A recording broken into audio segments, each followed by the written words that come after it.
이 조선 초기부터 시행된 재민화 정책은 세종과 성종 때를 거쳐서 중종 때 마무리가 됩니다.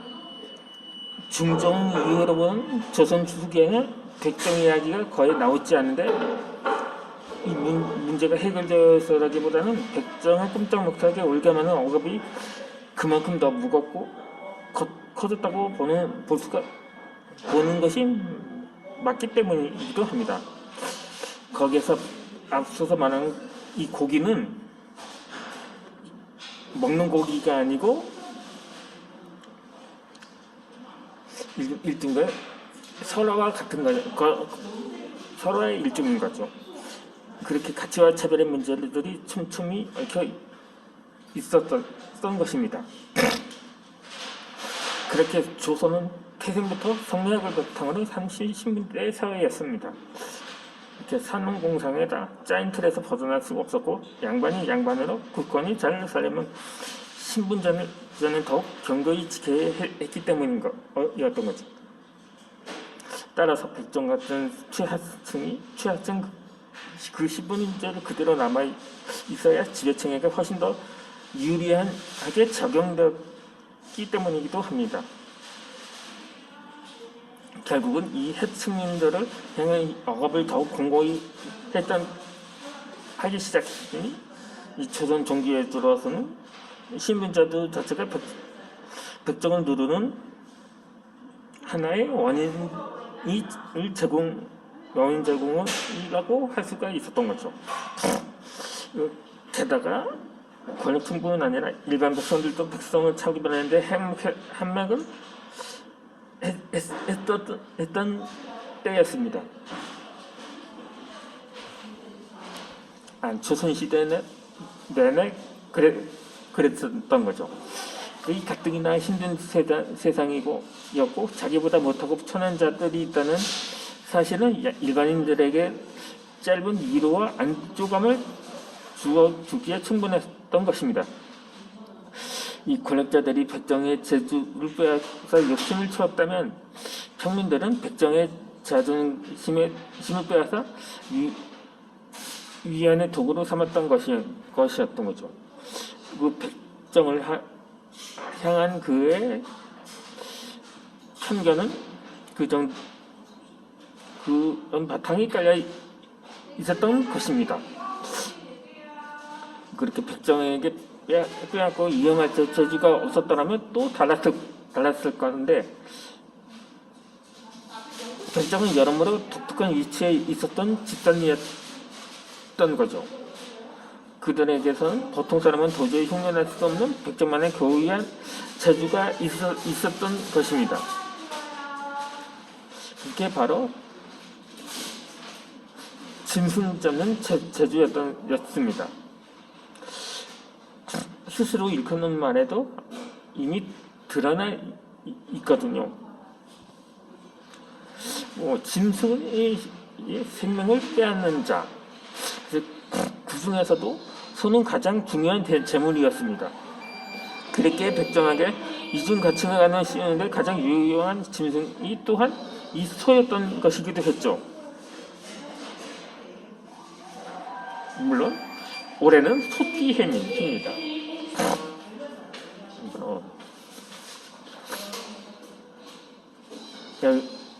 이제는 예종 때 소 메리빠르다 다리를 만드는 일이 있었습니다. 이 당시에 공조판사였던 양성지가 국정전반에 거쳐서 28가지 의견을 내놓습니다. 이 국경에 있는 장성 문제부터 고려사를 반포하는 일에다 성악에 힘쓰는 일, 거기에다가 악을 보존하는 일까지 또 그뿐만이 아니라 공을 받아들이고 세금을 거두는 일과 과거를 정하는 일에 이르기까지 여러 가지 일을 해서 의견을 내놓게 됩니다.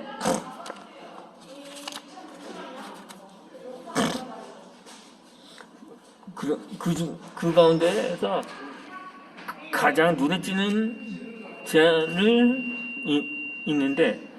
있었는데 바로 이 소도둑을 금하는 일이었습니다. 대체국경이나 성학, 곡물, 세금, 과거 같은 그렇게 육중한 주제들 사이에서 난데없이 이런 것까지 제안까지 내놓은 것은 바로 도둑이 28가지 중요한 나라 사안 중에 하나라고 그렇게 볼 수가 있는가 하는 사안이기도 하죠. 이 중에서 수어가는 있는 무리가 떠오르기도 합니다. 이 조선은 예종실록을 보면 예로부터 우리나라는 소를 훔쳐 죽이는 자가 많았으나 지금은 처럼 심하지는 않았습니다. 그런데 지난해부터는 스스로 피갑을 만들어서 일상에서 거스니 소를 훔쳐 죽일 뿐만이 아니라 대놓고 죽이기까지 하옵니다. 비단 백정뿐 아니라 일반 양인들까지도 그러고 있습니다. 백정이고 양반이고 모두가 대놓고 소를 죽이는 일을 에 대해서 이렇게 양성질은 이렇게 거론을 했던 거죠. 이런 풍습이 날로 성하여 잡은 뼈의 소가 길에 널리고 심지어는 소의 머리뼈를 가지고 다리를 만들어서 작은 시내를 건넌다 합니다. 이것이 어찌 도성 아래에서 참아 볼 일이겠습니까? 그러니까 교각을 일컫는 거죠. 사람이 건너는 사람이다 짐승들이 건너다니고 있는 그게 소의 뼈로 당시 만들었다고 합니다. 만든 일이 있었다고 합니다. 이 소를 얼마나 많이 죽였으면 숫뼈가 길에 널리고 소 머리뼈로 다리를 만들었을까 하는데, 그러니까 소도 금하다는 이야기가 당시의 국시 중에 하나가 됩니다. 그렇게 그런 해결 방법은 모두 소를 죽이는 자는 모두 극형에 처하자고 부르짖게 되었던 거죠. 그러니까 결론은 소를 잡는 백장들만 처벌하자는 말이기도 합니다. 그렇다고 애꿎은 백점만 잡는다고 해결된 문제가 아니었던 거죠. 소를 죽이는 것보다 소를 죽이라고 시키는 게 더 큰 문제였던 거죠. 그렇게 양성지도 이는 반드시 거가를 거들어서 하는 일이라고 이러면 따로 시키는 자가 있다고 짚어서 말을 했지만, 결국 결론은 소를 잡는 그 당사자들을 하자는 법으로 이결이 됩니다. 그게 잘못을 시키는 자에게 있는데, 처벌은 그것을 시키는 사람을 다시 그러니까 명령에 복종하는 사람이 받게 된 것이었죠. 예로부터 이 소를 잡는 것은 아주 큰일이었습니다. 무경이라는 말에서도 알 수 있는데, 당시 조선은 농사짓는 소를 귀하게 여겼고, 또 고려 시대 때는 또 고려 시대 당시의 법대로 불교 영향에 입각하면서 살생을 금했던 것입니다. 그래서 고려 시대에는 왕족조차도 고기를 자주 즐기지는 못했다고 합니다.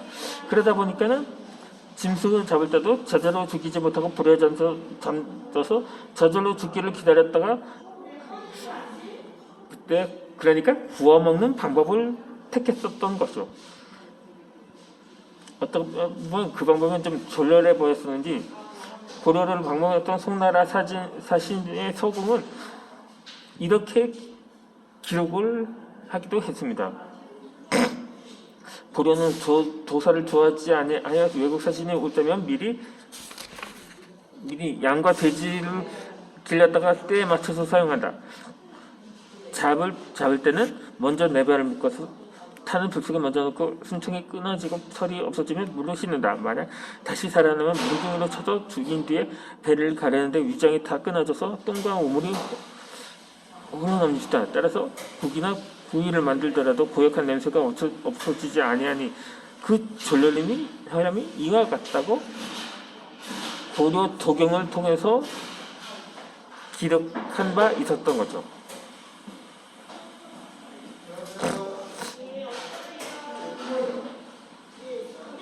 그렇게 단숨에 바로 죽이지 못하고 불에 그리고 몽둥이로 쳐맞아야 하는 양가 대신은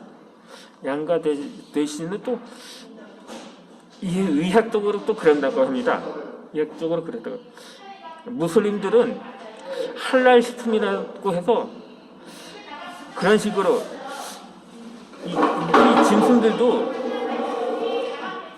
정신이라는 게 있어서 스트레스 또한 받는다고 합니다. 그 마찬가지였던 거죠. 결국 그 제주는 유명민의 후예였던 화척과 달단이 그를 대신했었는데 결국 그 유래는 해서 그런 비극이 왔다고 볼 수가 있었던 거죠. 근데 당시 소는 군대도 못 잡았다고 합니다. 그 천군만만을 호령하는 장군이 저걸 죽이는 것이 용맹한 병사들이 소 한 마리 죽이지 못해서 쩔쩔매다가 결국 고기 한 번조차 먹지 못했다는 성대중이라는 사람의 청성 잡기에서 이게 기록이 되어 있습니다.